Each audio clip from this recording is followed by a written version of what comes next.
Over 6,500 workers have died in Qatar since it was named the World Cup host, and the Qatari government remains liable for this loss. The accusation initiated by The Guardian caused a frenzy when was later shared by numerous news websites. But how much of it is true?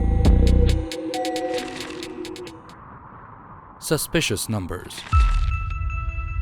The Guardian stated in its investigation that these workers come from 5 countries, including India, Sri Lanka, Nepal, Pakistan, and Bangladesh, and dubbed the one-decade death toll another disaster, insinuating that such numbers are unheard of. To corroborate their claims, our team compared the alleged mortality rates among construction workers from the said countries to the mortality rates among Qataris, and found them to be comparable. According to Qatar's Planning and Statistics Authority, the mortality number among Qataris between 2010 to 2020 is 6,790. These findings warrant a pause.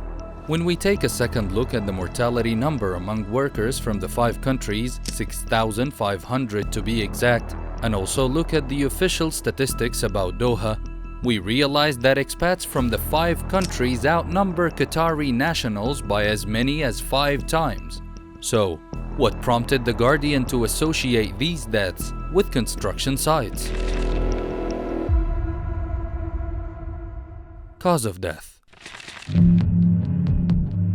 The Guardian made a point of mentioning that the records obtained from the embassies of the 5 countries didn't outline details about occupations, places of work, or causes of death, yet it still took the liberty of associating these deaths with Doha's World Cup construction sites, which leaves one wondering about The Guardian's lack of speculation regarding the possibility that such numbers might include people who work from an office, domestic employees, engineers and doctors, among others, and that many do not work on construction sites.